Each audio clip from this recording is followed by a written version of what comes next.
Right there. Okay. Hello, everybody. Welcome back. Wednesday night Halacha and Chassidus.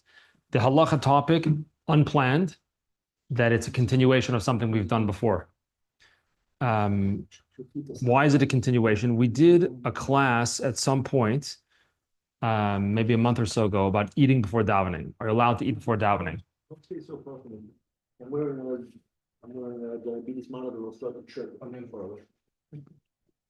So we did a class already about eating before davening. We examined the Shulchan Aruch and the Rambam, and the difference in the Shulchan Aruch and the Rambam, and the Entebbe Shulchan Aruch and the Mishnah Berurah, coffee before davening and coffee with sugar before davening, and all these kind of things.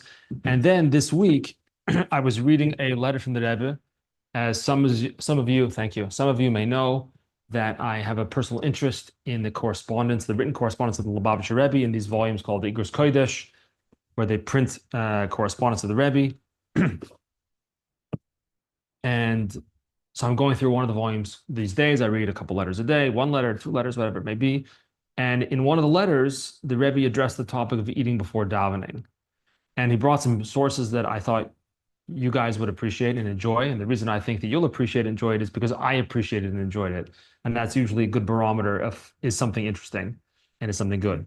So we have some source sheets here. Eating before davening continued, which again, I didn't plan to continue the topic. We addressed the topic already and we discussed it. And okay, but I came up with some more sources. Well, I didn't come up with them. And so I thought it would be a good idea to go further into this. And what is a little bit unique about this, I think, this letter from the Rebbe, which was written in 1959 to a very distinguished chassid by the name of Yitzchak Dubov, who lived in Manchester. He ran a school. Interestingly, there's another letter of the Rebbe to him, where the Rebbe writes to him not to teach the halacha that if you come late to davening, you should skip davening. The Rebbe told him, don't teach that halacha to your students because it's a downward slope from there. If you teach them, oh, if you come late, it's just skip. So what it becomes come late. And because you could skip. So the Rebbe told him, don't teach the halacha. Meaning not don't ever teach it. But the students, the kids learning in yeshivas, don't teach the halacha. Anyway, so this Yitzchak Duba was a very, very I guess you'd call him a venerable or venerated chassid, a well-known chassid. He lived in, as I mentioned, in Manchester, and he was known to be a very serious individual, and he davened with great devotion and great sincerity. And so there's a letter to the Rebbe to him. It seems that he maybe wasn't so young anymore. I forgot to research a little bit about him to find out when he passed away and these kind of things. This is 1959, and it seems that he was having some health issues, and the doctors had told him to eat with, shorter intervals, meaning 3 times a day is not enough. You can't eat 3 times a day. You got to eat 10 times a day or whatever it is. Shorter intervals, but with greater regularity, because it seems, just based on the letters, we'll see he had some type of, stomach acids or whatever that were giving him problems, and therefore the doctors told him to eat. What's the problem? The problem is that how am I supposed to daven for hours if I have to stop every 15 minutes and eat? This is the problem that he dealt with. Not davening is 25 minutes. How am I supposed to daven for hours upon hours a day if I have to stop every couple minutes? It's going to mess me up for my davening. So the Rebbe addresses this, and the Rebbe effectively gives a halachic ruling, which is extremely unusual. The Rebbe in general did not mix into halachic rulings. If you ask the Rebbe a halacha question, in general, he would tell you, ask your Rav what to do. There are a few things of one particular, a few very well-known areas where the Rebbe did issue a psak halacha, but in general, that wasn't the Rebbe's job per se. In general, he kind of kept out of it, leave it to the Rabbanim to deal with, and fine. So we'll read this is just an excerpt of the letter. We'll read just the excerpt of the letter where the Rebbe basically sends Rabbi Dubov to certain sources. Some of them we've seen in the shir that we gave, I don't remember, it was a month or so ago. Some of them we've seen already, they'll be familiar. Some of them are new. And I hope that it'll be interesting. So here we go. So we'll start with the letter and then we'll move on to the sources in halacha. So, B'masha Kosov, this that you wrote to me, the Rebbe writes to Rabbi Dubov, and again, when you read the letters from the Rebbe, I don't know what Rabbi Dubov wrote to the Rebbe. I'm going to infer, right? I'm going to work backwards. Based on the response, I'll know more or less what Rabbi Dubov wrote, and we'll see together. But this that you mentioned, that the doctors told you, you got to eat with greater frequency. You can't have as long periods of time between meals. But the problem is, this is going to mess up your davening in the morning. You're not going to be able to daven. Again, this was not a matzah minyan. He would daven much longer than the minyan. He was there on time, probably even early, but he would daven for, I don't know how long, for a significant amount of time. And it's going to mess you up. How are you going to daven for a long time? Why? What's the issue? Not exactly sure what that means. Not exactly sure. But up until now, you've been extremely cautious not to eat, or it's not even not to eat, to taste anything, which I'm assuming means neither to eat nor to drink. I'm assuming before davening, al pi hayra'ah, based on a hayra'ah, an instruction. So I don't know exactly what he means. Probably those who know more about Chabad history or maybe members of the family would know. I'm going to go out on a limb and suggest, and I don't know if this is true, that perhaps the previous Lubavitcher Rebbe told him you shouldn't eat before davening or drink before davening. But I don't know if that's true. But in any event, his practice up until then, you don't eat, you don't drink before davening. Which again, that's in keeping with a simple reading of Shulchan Aruch. You shouldn't eat, drink before davening. So the Rebbe writes as follows: Hine, ha'chila hanal b'michu shekoisvoi. Eating, in your case, regarding this ailment that you're dealing with, hu inyan refu'i, is purely medicinal in nature. Limnoya asifas mitz hachumsi b'me'ayim, to prevent the gathering, the too much mitz hachumsi, means literally like vinegary, like acidic. What's the word I'm looking for? Acidic liquids, whatever. Bile. It's not really biles from the liver, right? Whatever. Different acids in the stomach accumulated. That's what I was looking for. The accumulation of acidic liquids in your stomach, or your intestines, whatever. So that's why you're eating. This is purely refuah. This is purely for your health. It ain't because you're hungry. That's got nothing to do with this.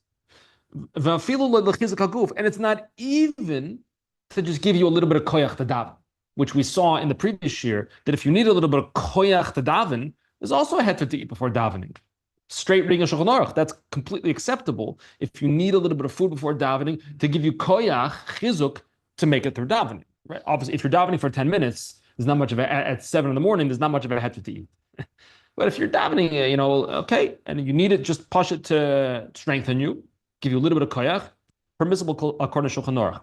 So says the Rebbe, this that you've been told to eat by the doctors is completely refuah, purely medicinal. It's not because you're hungry. It's not even just to give you a little bit of a boost, a little bit of physical koyach. That's not what it's for at all. And therefore, should you eat? Should you listen to the doctors? Based on this fact, haheter mefurash. It's explicitly clear that you are 100% permitted to eat. Give me some sources.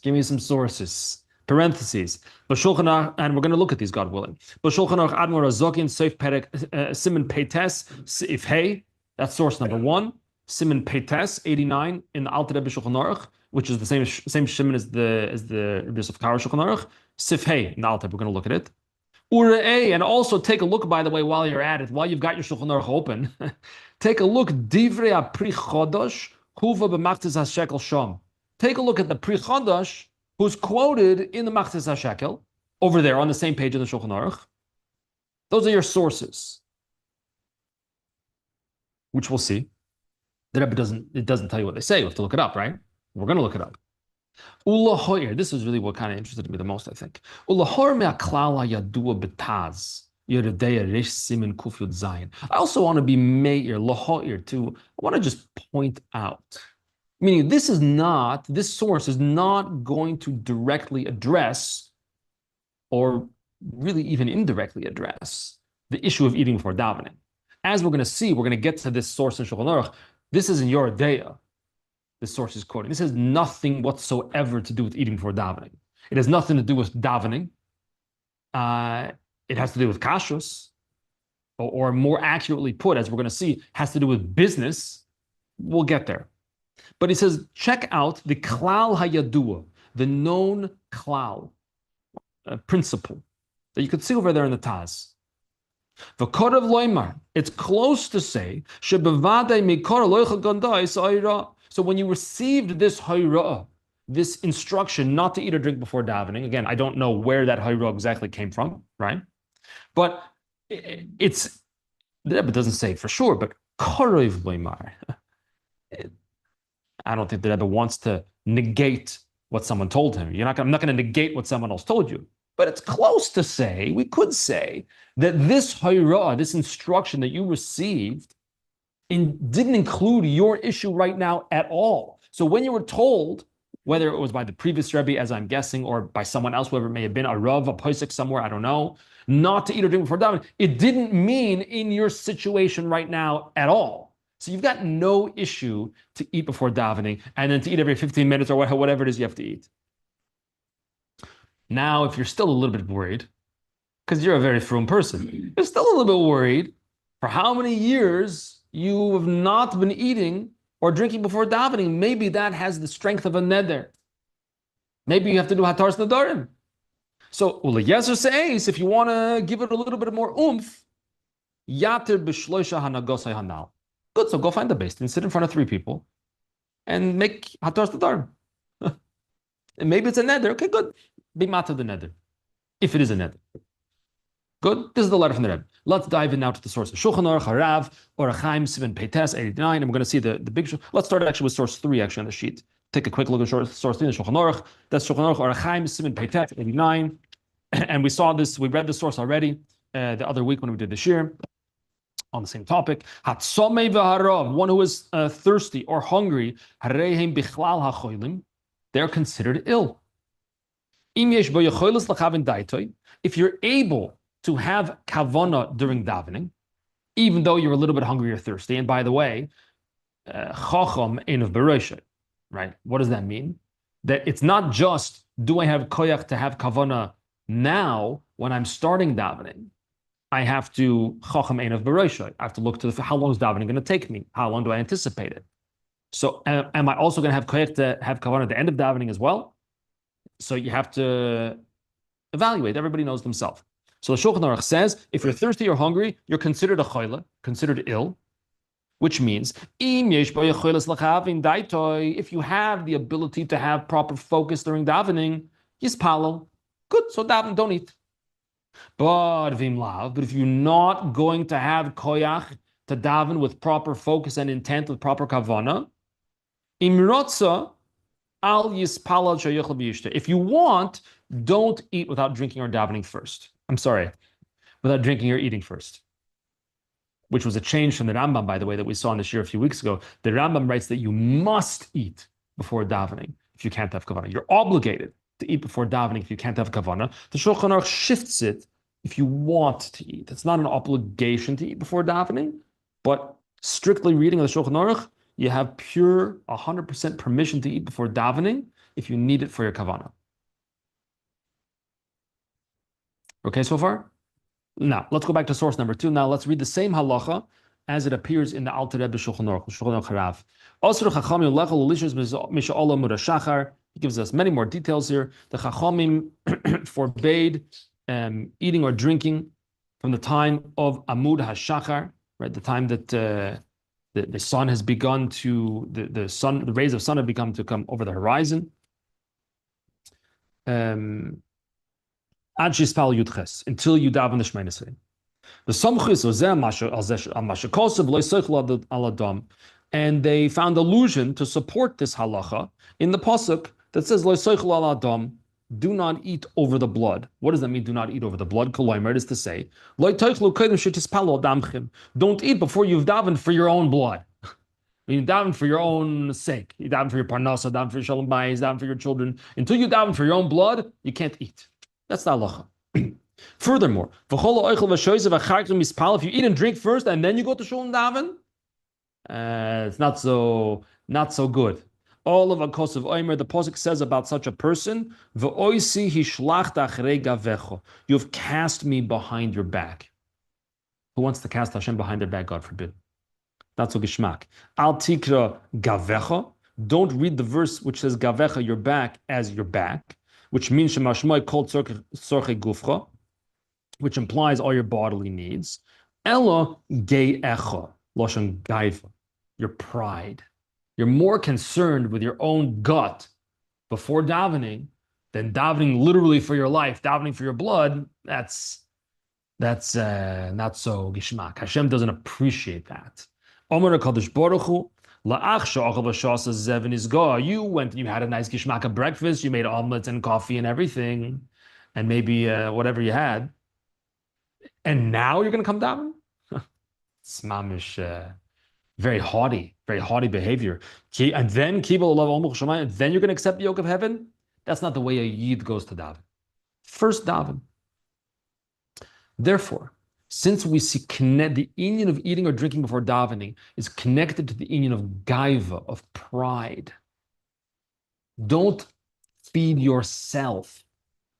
That's haughtiness before you, so to speak, feed God, so to speak, before you offer sustenance to Hashem, if you will, through davening. Therefore, what if we could eat or drink and have it not related to gaiva? Not related to arrogance, to haughtiness. So the Entebbe continues, Lefichach, mutar lishtos mayim koydem hatefila. You're allowed to drink water, no question. Water is not an issue. Even though it supports your body, you need water, you need to be hydrated. Right? And when you wake up in the morning, you slept 8 hours, well, I don't know. I didn't sleep 8 hours last night, but if you were lucky to sleep 8 hours last night, you're very dehydrated already. You need a little bit of water. So it's sorche aguf, coffee. The Pri Chadash, by the way, writes clearly, who we're going to see the Pri Chadash, he writes clearly you could drink coffee before davening, but he writes, however, only black. The Pri Chadash writes, only black coffee. He also writes elsewhere, interestingly, the Pri Chadash was Rabbi Chaim de Medina or something, I forget his name. He ultimately lived in Sfas, but he spent the time in Egypt. He writes also that it's impossible to have kavana during davening without coffee, particularly in Egypt. No, I quoted a little bit wrong. So it's impossible to have kavana in Egypt without coffee. Mm-hmm. I used to wonder, why did he say that? Then I Googled him once. I saw he lived in Egypt. What you do in Egypt? Anyway, so therefore, water we could drink before davening. Water is not an issue. Why? Gaiva is not an expression. I'm sorry, water is not an expression of gaiva, of pride. Water is water. It has no taste, and that's it. You drink it and weiter. Even Shabbos and Yom. Now we go into a little bit of a side issue, not directly related to our topic. Even Shabbos and Yom. When on Shabbos and Yom there's a chiv of making kiddush before you eat and drink. So are you still allowed to eat before davening or drink before davening? So he says yes. Even Shabbos and Yontif, when there's a separate obligation, you have to make kiddush before you have your su'udah. Nevertheless, you're still allowed to have water before davening on Shabbos or Yontif. Why?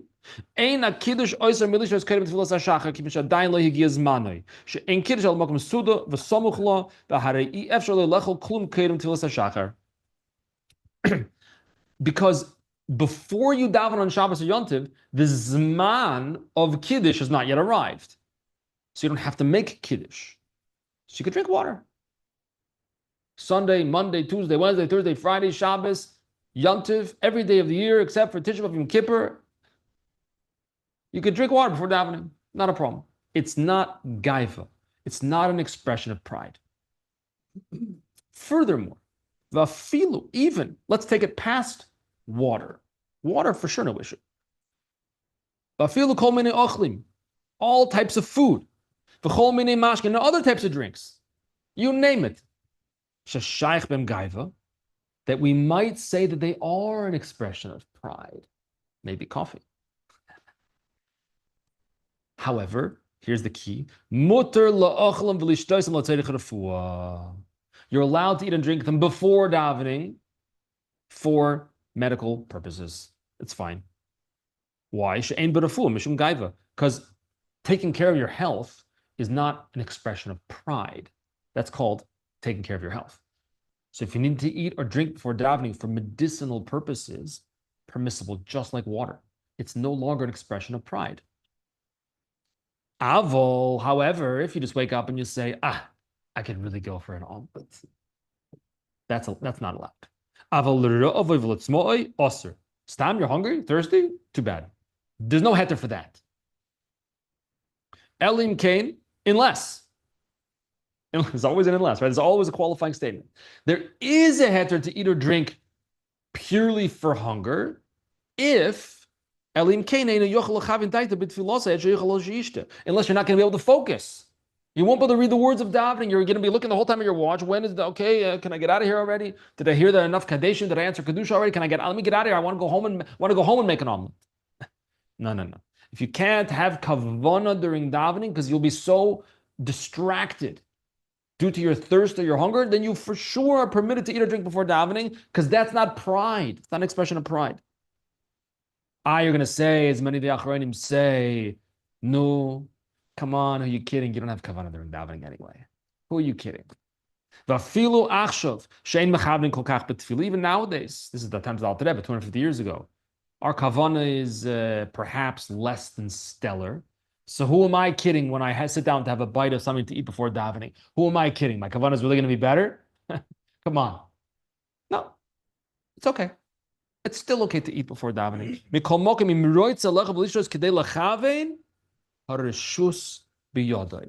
So the Entebbe, like Rabbi Yosef Karo, I should say follows Rabbi Yosef Karo, who deviates ever so slightly from the Rambam. We don't have him on our source sheet this week. We had him the last time. Who says you're actually obligated to eat before davening if you can't have kavanah. So we saw the Shulchan Aruch in source 3 on the source sheet says if you want imrotza, then you're allowed to eat for kavanah. Now Entebbe goes with that. Harishus biyodai. I leave it up to you. It's your judgment call. You want to eat, you want to drink before davening? Your call. If you want to, that's acceptable according to halacha. So what's kaiba then? Kaiba is basically you could daven perfectly without eating, but you're eating just because you're hungry. Yeah, it looks good. The food looks tasty. It's a nice looking Danish. Is that where'd you get the Danish from? That's fresh, the Danish? Oh, yeah. Can I? This may be beyond this class, but is there, if you're going to eat, is it preferred that you eat any particular for bracha type, like eat the zonos or eat? Well, hamotzi should be avoided. Hamotzi should be avoided. Otherwise, everything is equal. To the best of my knowledge, it does. There's no distinction to the best of my knowledge. But you're not sitting down to a spread. Because once you're sitting down to a nice breakfast spread, that you're back to gaiva again. So that does not heter for. Okay. Let's take a look at the source sheet now. Source number 4, the Machzis HaShekel, who's on the page of the Shulchan Aruch. We have to move a little bit quickly now. It says l'refuah. Kivan she'eino oisa el l'refuah. If you're eating for the purpose of refuah, then you're allowed to eat even foods that you might say are expressions of pride otherwise. But if you're doing it for the sake of refuah, it's permissible. Zog the Machzis HaShekel mihai time because of a pri chodosh. For this very reason, the pri chodosh writes as follows. And again, he says you could drink coffee before davening, but only black, no sugar. He writes explicitly, only without sugar, he says. Mistabra makes sense to say, Pri Chodesh is writing this, makes sense to say, even though it may not actually make a difference, medicinally speaking, if you eat it or drink it before davening or after davening, meaning you'll get the same medical effects, I guess. You know, the doctor tells you, take these pills only with food. Such a thing. I don't know. Some medicine has to be taken with food, right? And you say, well, I could do it before, I could do it after davening. Same thing. Ain't a mile of a mile. It doesn't make a difference, really. But still. And you could just as well drink it after davening. Nevertheless, as the Pri Chodesh Shari, it's still permissible, even before davening. Even if you could just as well drink it after davening. you're still permitted to drink it before davening. Why? We said the reason already. Zokta pri chodesh daha leis be gaiva. Because there's no gaiva associated with eating or drinking for medical purposes. That's not an expression of pride. Therefore, the heter's there to do before davening. You could do it after davening. The doctor usually doesn't tell you eat it at exactly 6:01 a.m., whatever, Says the Pri Chodesh, doesn't matter. It's already permissible for davening. It's not for gaiva, it's for refuah. So you could have it before davening, not an issue. So that's one source that Rebbe quoted to Yitzchak Dubov. Pri Chodesh says, you want to say, you'll eat later. Yeah, no, there's a heter already. It's a heter to eat before davening. It's refuah. Permissible. Good. Does it make sense what we're saying? And the Alter Rebbe said the same thing, right? Well, the point here in the Pri Chadash that he's adding that the Alter Rebbe does not say is here with kavana. Let's say I need food or drink before davening to have proper kavana. So when do I need the food? Before davening or after davening? Before. Is it going to help me if I have the food after davening? No. Then I could just sit down at my full breakfast spread. I could have bagels and lox. I could have everything after davening already. There's no question. So here the chidush is that even though technically, chidush in source number 4 in the Pri Chodesh, even though I could eat it before davening at 6 a.m., I could eat it before davening at 8 a.m., and it technically is not going to matter according to my doctor, you're still allowed to eat it before davening. Why? Because you're eating it for refuah, and that is permissible. But it says that. It says, not to serve of food, chamber of food, we shouldn't die. Correct. What the Pri Chodesh is adding is that even if you would get the same medical benefit by eating it after davening, you're still allowed to eat it before davening. Even if just the same, you could eat it at 8 a.m. after davening. It's not necessary. Even if it's not necessary, dafka before davening. But once the reason you're eating it is refuah, it's mutter. Did that make sense? What if you don't eat it? Daven hashkama. There's still a heter to eat it 5 before o'clock, you davening. know, you daven. There's still a heter to eat it before davening. You have no need for it. Not medically. You're going to be done by 7:30. Good. Says the Pri Chodesh. That's the chiddush of the Pri Chodesh. You're still allowed to eat it before davening.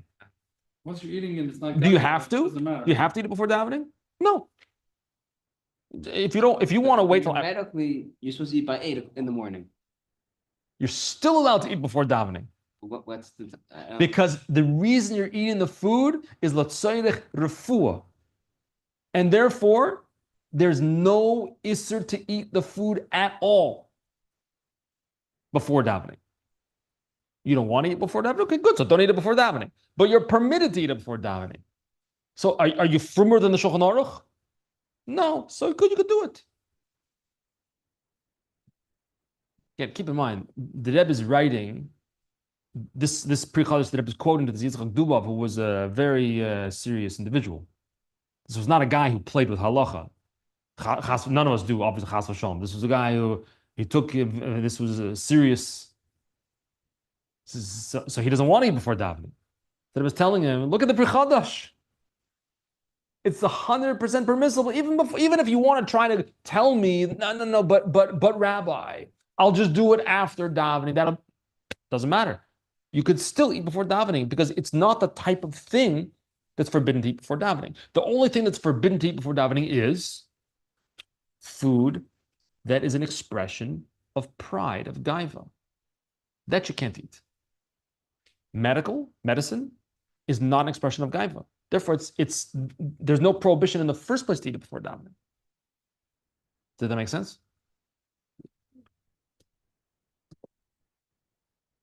Let's take it one step further. Now, remember, what was the second source that Rebbe quotes? Very interesting. In Yoredeya. Not in Orach Chaim. We've learning up till now. We're learning an Orach Chaim sugya. Orach Chaim is tefillah and Shabbos and tzitzis and the day-to-day life, right? What's Yoredeya? Yoredeya is typically or smicha usually is in Yoredeya, right? No, I don't think usually. I think always. Basa b'cholav, hilchos taruvos, hilchos nida. That's Yoredeya. So let's take a look at Shulchan Aruch Siman Kuf Yud Zayin. What is Siman Kuf Yud Zayin? You can see on source number 5 on the source sheet on the right side, the heading of the Siman, Shaloi Lasei Schoira Midvar Isser. Not to do business with something that's forbidden. It's a common question, right? It comes up. We're not passing any shilas here, but person wants to buy a non-kosher restaurant. Are you allowed to do that? Things like that. So says the Shulchan Aruch, Kol davar she'asur min ha-Torah, anything that's forbidden from the Torah, even though afal pi shemutar b'hana, even though that item may be permitted to have hana, to derive benefit from it. Unlike, for example, I think famous halacha, right? Many people know the prohibition of basar b'cholov, meat and milk, right, is forbidden to eat. Can't eat it. It's meat and milk. It's also asur b'hana. It's asur to derive any benefit from it as well. You can't sell it. You can't make a profit off it. You can't. Your dog. You can feed your dog. Make sure your dog Can't derive any benefit from it. So here, the Shulchan Aruch says, anything that's asur min ha-Torah, even though it's permitted for you to derive benefit from it, like a non-kosher piece of meat, let's say. Now here's where it gets. This is what we're going to focus on. And it's going to go from this side, the right side of the page, to the left side, and then right below it. If it's something that's designated for the purpose of eating, then you're forbidden to do business with it. If that item, whatever it may be, is generally something that is eaten, then it's osur to do business with it. You're not allowed to make business with it, even though otherwise you're permitted to receive hana, to receive benefit from it.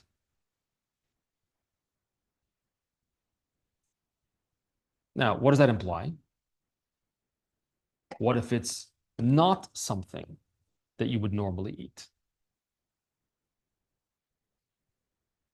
Shulchan Aruch says clearly, Im hu davar hameyuchad l'maychol.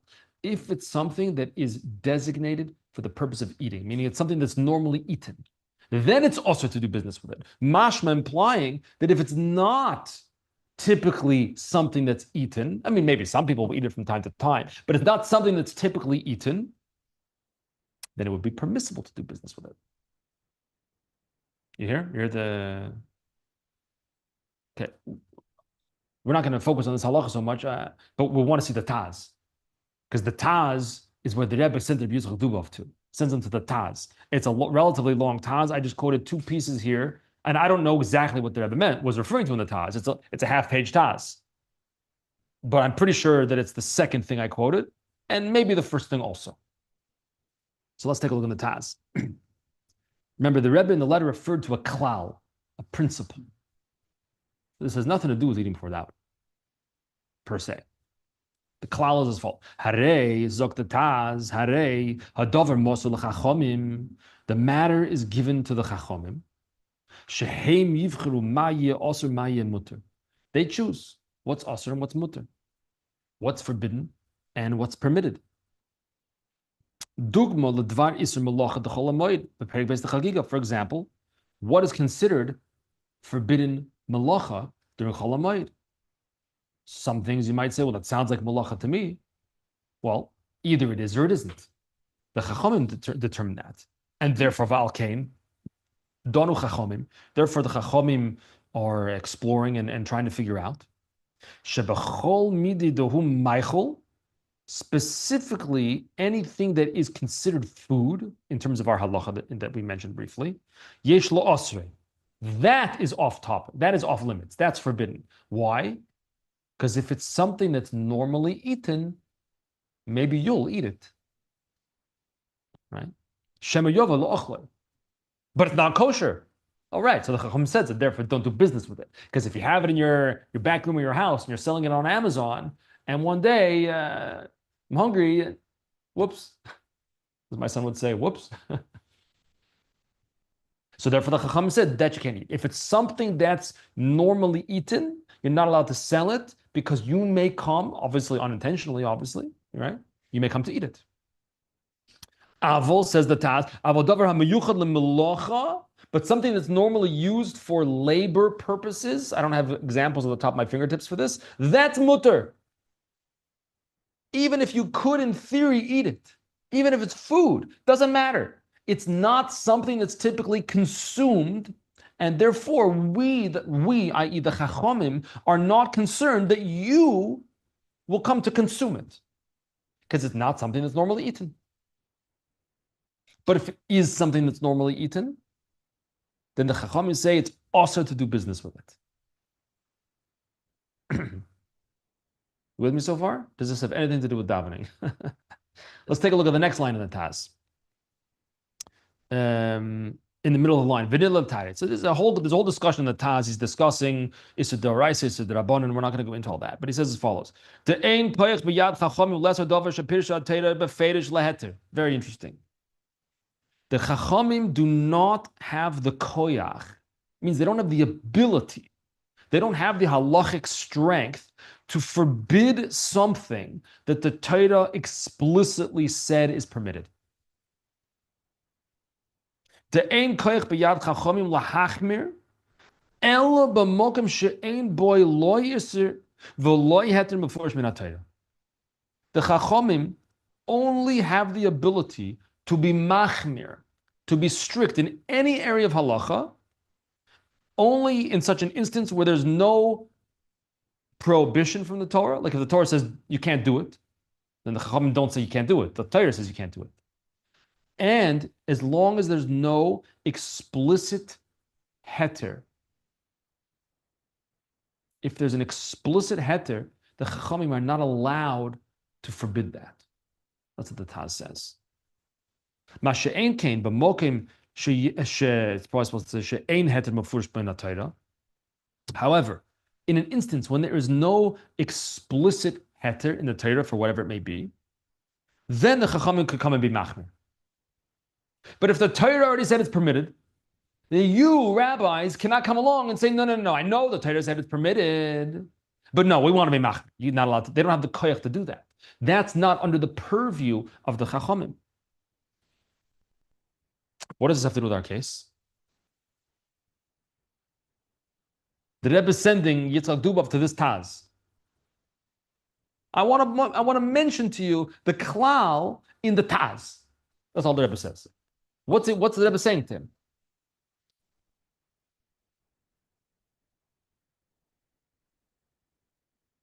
No, we built a case, huh? That what I guess the Rebbe told him to do, like take on the thing not to eat.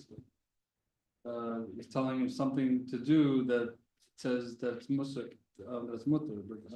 Well, here the issue is like this. The Rebbe built the case. He quoted the Alter B'Shulchan Aruch, he quoted the Pri Chodash, that you are permitted to eat before davening. You're not eating. It's medicine. That's not eating. You're permitted to do it. So we can add on to that, and you're based on the Taz, we could add, and you're not allowed to be machmir. You don't have the koyach to be machmir in an area where it's explicitly permitted. It's not exactly the same. It's not exactly the same situation as the Taz. The Torah doesn't specifically say correct. What we're saying here is that the Shulchan Aruch clearly says, and the Pri Chodash, as quoted in Machzas HaShekel, clearly say that you are permitted, and I'm telling you, you're permitted to eat before davening.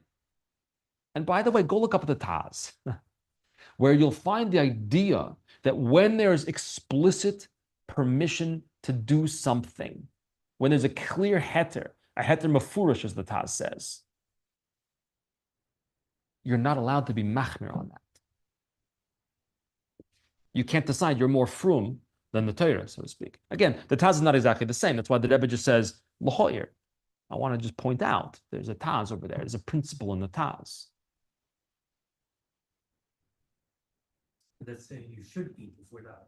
100%. Unlike before, what we said, well, you do eat before, you eat after. Yeah. You should eat. It seems like there was a you really should be eating before davening.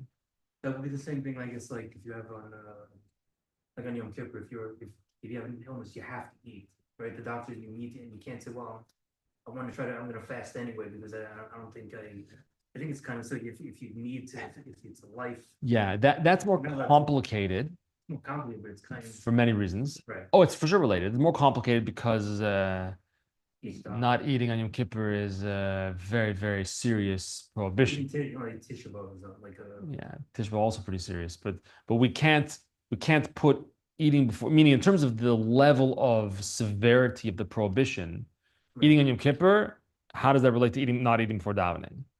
It's like apples and oranges. You can't even really compare them. But yes, if a Rav would tell you, based of course on the doctor's guidance, that you need to eat on Yom Kippur, then you can't be, no, I'm gonna be machmir and not eat. Based on this task. No. When there's an explicit heter, that's what you do. That's the correct thing to do. There's no inyan of being machmir on it. The chachomim, or in this case, he's applying this klal to him, so you can't be machmir. The chachomim, the klal on the taz is the chachomim are not allowed to be machmir when there's an explicit heter in the Torah. So too here, in the case of you eating before davening, there's an explicit heter. That you're sick. That you're sick. The heter is that you need it for refuah. And that heter is clear in the Shulchan Aruch. It's clear in the Shulchan Aruch Harav. It's clear in the Pri Chadash. Don't give me excuses. You could even eat before davening, Pri Chadash. And therefore, based on the klal and the taz, don't be machmir on this. You don't have the koyach to decide that you're going to be machmir. It doesn't work that way. Halacha doesn't work that way. That's what I take from the taz. That's how I understand it. I think so. You think so? Like he knew his customer. He knew his This customers. is the guys. Yeah. Always not. We should do one day the letter when we should do one day the letter about not skipping davening. Then I'll get people upset at me if we do that. So I don't have to do that. Okay, that will brings to a conclusion the halacha portion.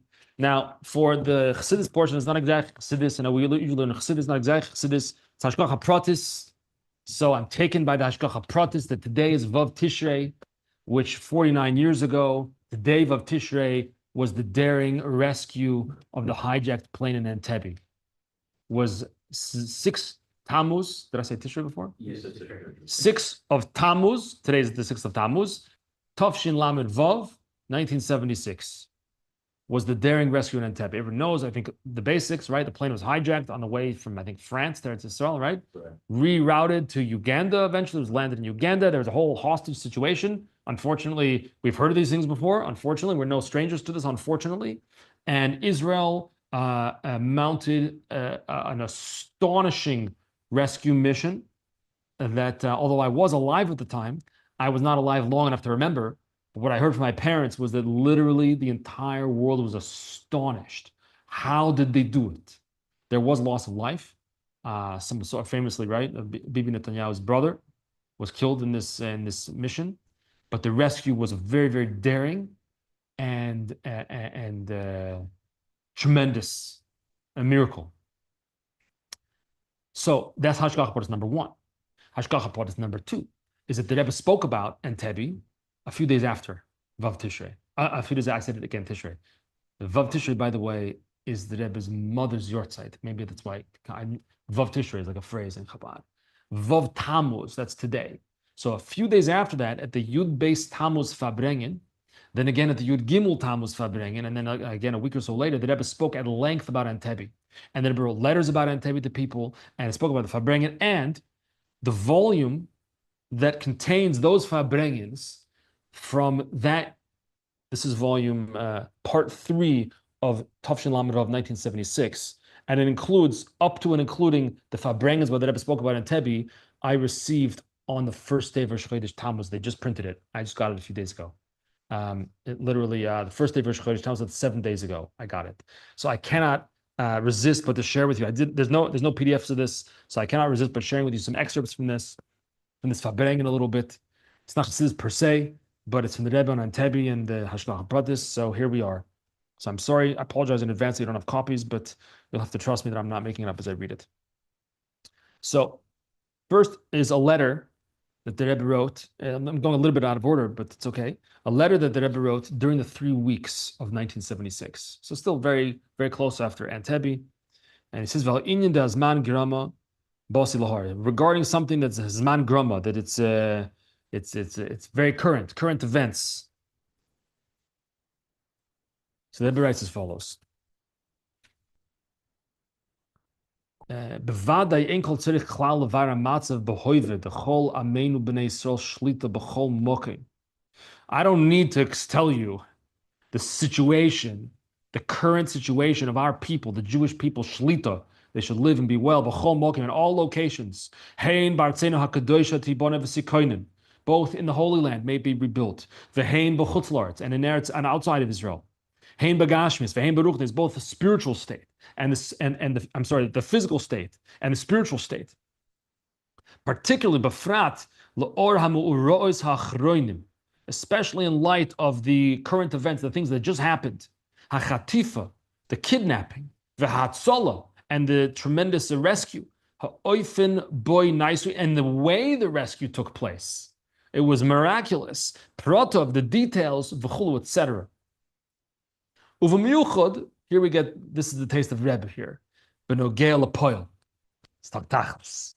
Let's talk tachlis. What's it all about? What's going to come out of this? Are we just going to say, wow, awesome? Is that what we're going to say?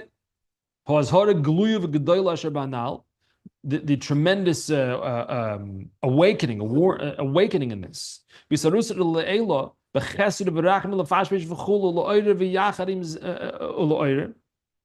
The tremendous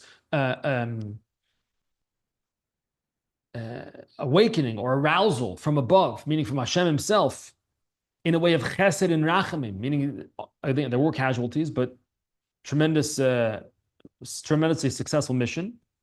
It's an awakening lafashpesh, meaning to examine your own actions. Where are you holding? To wake up. And together with that, to encourage, as kol b'nei Yisrael shlita b'chol zez, to encourage every yid to strengthen themselves. How do we strengthen ourselves? Simple. We all know how to strengthen ourselves. It's not magic. There's tried and true. Right? Chachamim tell us, v'tshuva, v'tfila, v'tzedakah, ma'avirin. That's it. How do we strengthen ourselves? Tshuva, tefillah, and tzedakah. That's how we strengthen ourselves. Ve'ad, and it should be to the extent, we transform darkness to light, bitterness to sweetness, in a revealed way. And certainly you're doing that. You're encouraging people, and you're checking, you're examining your deeds and so forth. I'm just encouraging you. You're already encouraged. I'm just encouraging you a little bit more. He quotes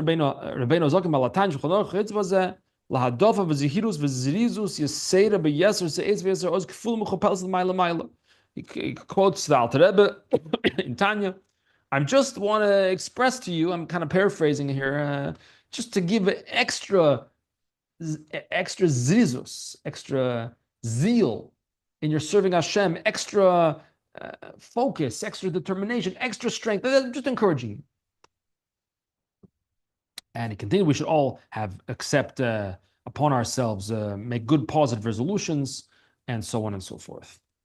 So that's one thing. Now, in the Farbrengen of Yud Beis Tammuz, again, that's a week after 1976, Parshas Chukas Balak that year, not like this year where it's Chukas and Balak are separate. He writes, Hein emes shamu ura haya nes gadol b'yoser. It was a huge miracle, big time miracle that happened. But we have a question: why did Hashem make this miracle? What did He make this miracle for? Shakama v'kama siras miyisrael haya b'matzah shel sakana v'pachad b'meshech shavua sholem. Why did Hashem? Okay, He made a miracle. Why did He have to put us into a situation in the first place that we should be in such grave danger? For a week, that's the hostage situation was like a week or something. That we needed that we needed such a gewaldic miracle. Just don't put me in the situation in the first place. Make it easier for you, make it easier for me. Then we don't need the miracles. And the Rebbe says, and even after the miracle, we lost 4 Yidden in the process. And every Yid is an olam mali, is an entire world. So this is no simple matter. So he says we have to look in the Rambam. The Rambam writes in Hilchos Tainis, the laws of fasting, that when something bad happens to the Jewish people, God forbid, lo aleinu, we should not say nikra nikres. No, things happen. No, things don't happen. We have to know that everything that happens is a message to us, is sending me a message. By the way, the message is not that I should translate and tell you why it happened. It's because so-and-so did sins. That's not the message. But I have to take it as an opportunity to be mefash peish b'maisav, to explore, to invent, to see where am I holding, what am I up to, what am I doing?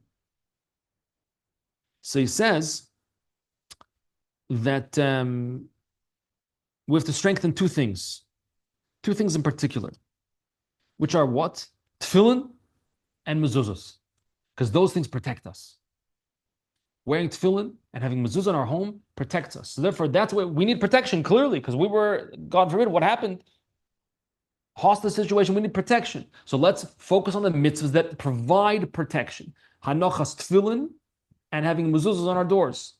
Now, here the Rebbe gets a little bit, you can imagine the Rebbe was maybe, I told a certain Rav that when such an event happens like this in the world, such an event like the Entebbe rescue, he has to speak to his kehila to encourage them about tefillin and about mezuzahs. And the Rav told me, it's the summertime. I'm going on vacation now. I'm going to the country. When I get back in 6, 7, 8 weeks, I'll talk to my people about it. Says country? Yeah. Now I can't do it because I'm going on vacation. Imagine how.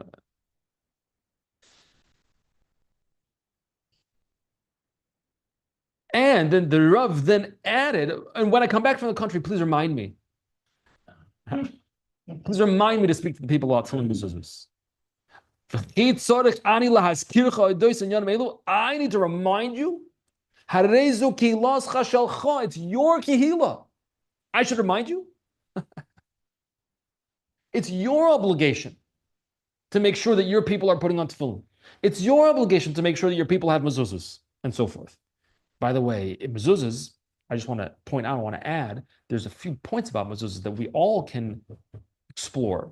Of course, in addition to purchasing very, very high level of kashrus of mezuzahs, that's number one. Number two is the placement of the mezuzahs, which is not always so clear, right? Sometimes, basic is a door, okay, put it on the door, fine. But sometimes it's not always so clear. So that's an area also when the Rebbe sometimes tells you to check your mezuzahs. It could be he meant to have them taken down and opened up and examined by a sofer. And it could be he also meant and check the placement of the mezuzah. Sometimes people have gone years and didn't realize they were mamish missing a mezuzah, or that a mezuzah was mamish on the wrong side. Because again, it's usually pretty straightforward, but there are questions. So that's one thing that the Rebbe writes over here. Then we're just going to wrap up very soon. We could have a minyan. We have a minyan from Meyer, yeah, God willing.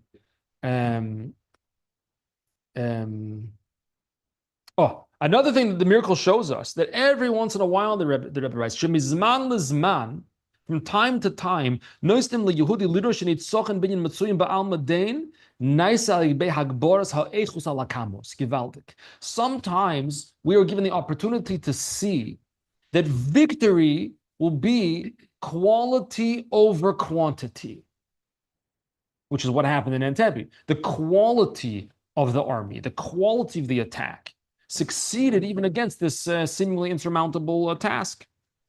What is that idea? The idea of quality versus quantity, he says, is the idea of the neshama over the guf, the soul having greater strength over the body. That's what it represents. And even though the Jewish people are the smallest nation, and even the ones amongst the Jewish people that are keeping Shabbos and all these things is the minority. But it's not always about the numbers. Sometimes it's about the quality. And from time to time, world events show us that it's the quality that can truly make the difference. So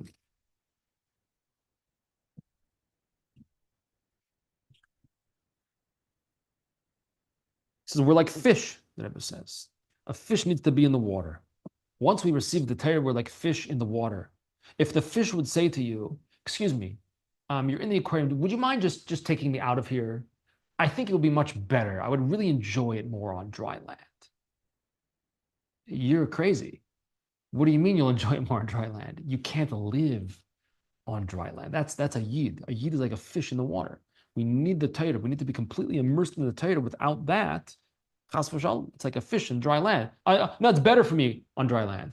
No, it's not. It's not better for you. Right. And one other point maybe we'll make, or one or two other little points we'll bring over here. Says, and even if the fish says, listen, we live in a democracy. Let's take a vote. Let's vote. Democracy, right? If the vote, the majority says you're going to take me out of the water, take me out of the water. Okay, democracy is great, but it's not the way it works. Right? You're going to take the fish from the water, ein mayim ela Torah, and you're going to put them on the dry land. Dry land means it's dry from mitzvahs. You're going to put a Jewish person in a place that's the dry land, dry from mitzvahs. Nature itself, he says, for this, you don't even need emunah for this. For this, the nature itself declares you can't have a fish on dry land. You can't have a Jew without mitzvahs.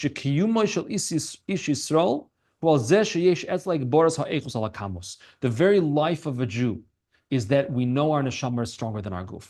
We know that it's the quality, not the quantity. And see another.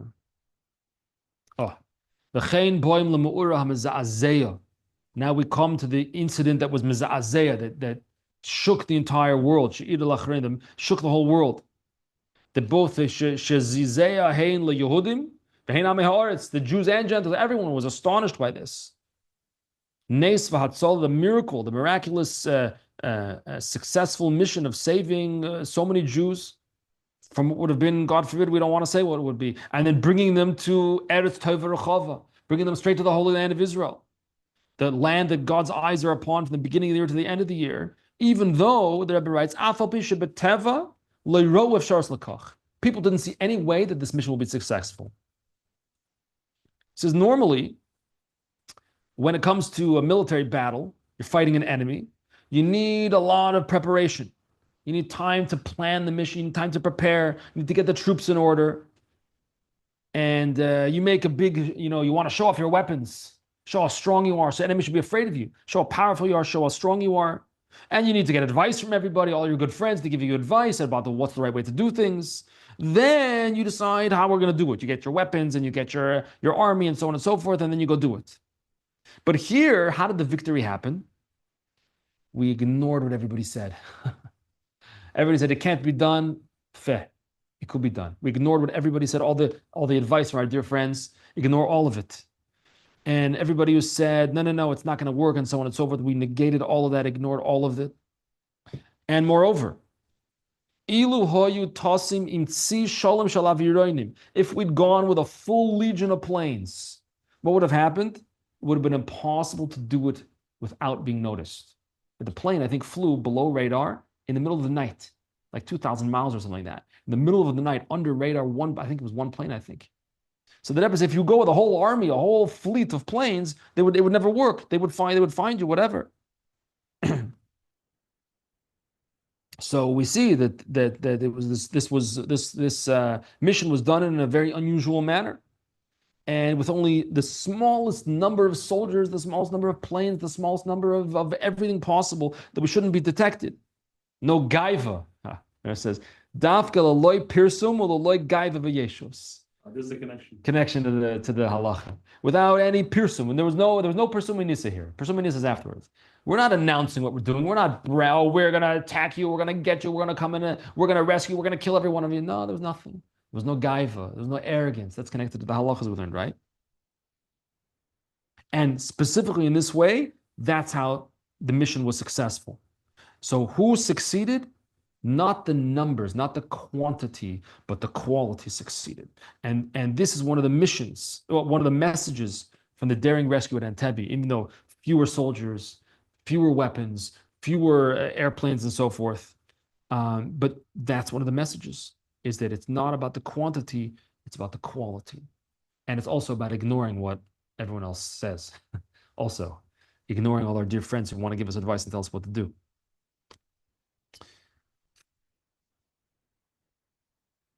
Okay, I guess we could wrap up here. Any comments or questions, anything anyone wants to say before we look at that? Meyer, if anyone would like to? Comments, questions? Okay. Thank you for coming, and to be continued, God willing, next week. When's the